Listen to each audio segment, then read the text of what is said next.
ឥឡូវយើងមកមើលលំហាត់ប្រតិបត្តិទី7របស់យើងបាទគេឲ្យយើងកំណត់ចំនួនតួនេះស្វិតនៅពាន់បាទដក6 0 6 12 18ចុចដើម្បីឲ្យផលបូកតួទាំងអស់របស់វាស្មើនឹង1020អញ្ចឹងកំណត់ចំនួនតួដូចតែមុនទេបាទគឺគេសួរយើងរកអីគេបាទគឺរក n ណា n ស្មើនឹងប៉ុន្មានតួបាទតែលើកនេះគេប្រាប់ផលបូកមកគេប្រាប់ជា SN វិញណាអញ្ចឹងបើគេប្រាប់ជា SN យើងត្រូវរកបាទអធ្យាស្រ័យទៅនេះគ្លេចលោកគ្រូសេខុសបន្តិចបាទ SN របស់យើងគឺ10 1020អញ្ចឹងដូចគ្នាទេបាទបើគេប្រាប់ទូទី n យើងត្រូវរកទូទៅរបស់វាបើគេប្រាប់ជាផលបូកយើងក៏ត្រូវរកផលបូក SN របស់វាដែរអញ្ចឹងយើងត្រូវរក SN សិនរក SN រក SN អញ្ចឹងរូបមន្ត SN គឺស្មើជាមួយនឹងn លើ2កតាជាមួយនឹង 2a1 បូកជាមួយនឹង n ដក 1d បាទយើងប្រើរូបមន្តនេះបានតទៅនឹង n ណាអញ្ចឹងដោយ a1 ស្មើនឹងបាទតាមបំរាប់របស់យើងគឺដក 6d គឺស្មើនឹង a2 ដក a1 ស្មើនឹង0ដកនឹងដក 6 អញ្ចឹងគឺស្មើនឹង 5 6បាទអញ្ចឹងយើងអាចចំណុចចូលបាន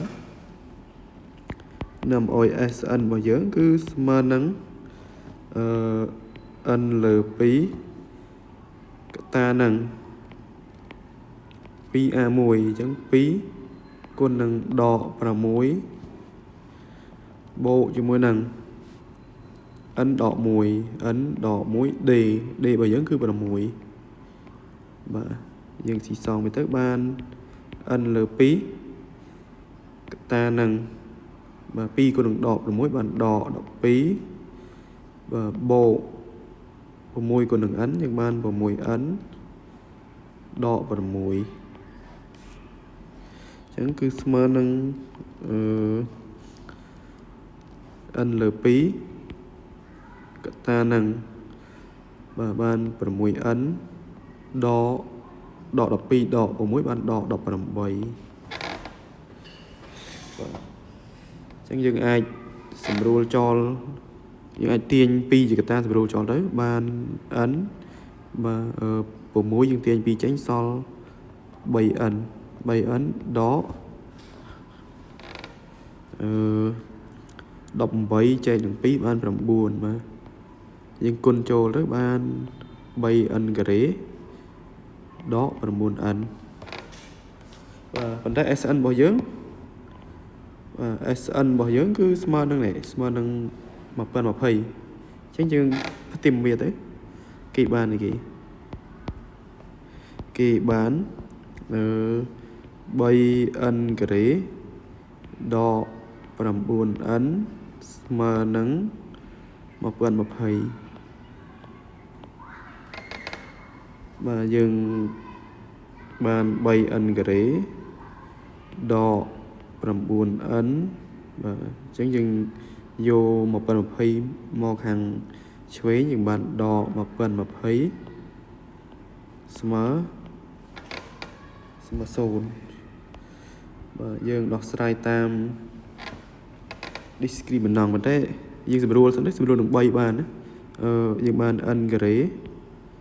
ដក 3n ដកបាទ1020ចែកនឹង3យើងបានចែកមើលសិន1020ចែកនឹង3ស្មើនឹង340អញ្ចឹង340ស្មើ0បាទយើងដោះស្រាយសមីការតាម discriminant delta ស្មើនឹងb ការ៉េអញ្ចឹងគឺដក3ការ៉េដក 4ac ដក 4a គឺ1 សេគឺដក300សេ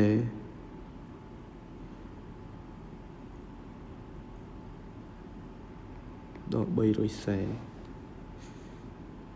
អញ្ចឹងយើងបាន delta គឺស្មើនឹង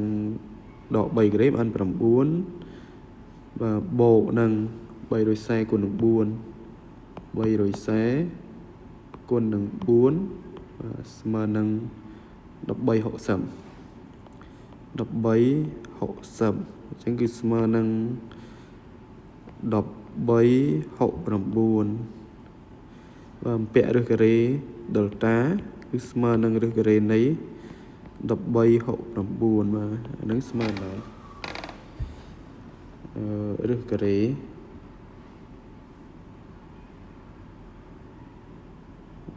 រឹសការ៉េ no អធិស្ឋានលុបវាសិនរឹសការ៉េនៃ1369 37អញ្ចឹងគឺ37អញ្ចឹង n របស់យើងមាន2បាទគេបានn1 ស្មើនឹងបាទដក b' អញ្ចឹងគឺb' របស់យើងដក b ទៅនេះដក3អញ្ចឹងគឺ3ដកឬគេ delta អញ្ចឹងគឺដក37លើ2a លើ2ស្មើនឹងដក37បូក3បានដក34លើ2បាទស្មើនឹងដក17ប៉ុន្តែតូចជាង0បាទតូចជាង0យើងអត់យកវាទេព្រោះចំនួនតួអាចអវិជ្ជមានទេមិនយកបាទn2 គឺស្មើជាមួយនឹងដក b 3បូកឬគេរក្សាគឺ37លើ2បាទអញ្ចឹងស្មើនឹង40លើ2 40ជាង2បាន20បាទ20នេះយើងយកណាអញ្ចឹងដូចនេះswitch នេះមានប៉ុន្មានតួswitch នេះមាន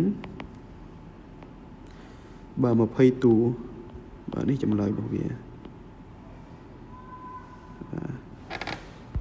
20តួបាទយើងអាចផ្ទៀងផ្ទាត់តិចទៅxn ស្មើនឹង n លើ2កតាជាមួយនឹង 2a1 បូកជាមួយនឹង n ដក1គុណនឹង d បាទអញ្ចឹង n របស់យើងស្មើ20អញ្ចឹងគឺ20លើ2គុណនឹងដក6បូកជាមួយនឹង20ដក1គឺ19គុណនឹង6អញ្ចឹងគឺស្មើនឹង10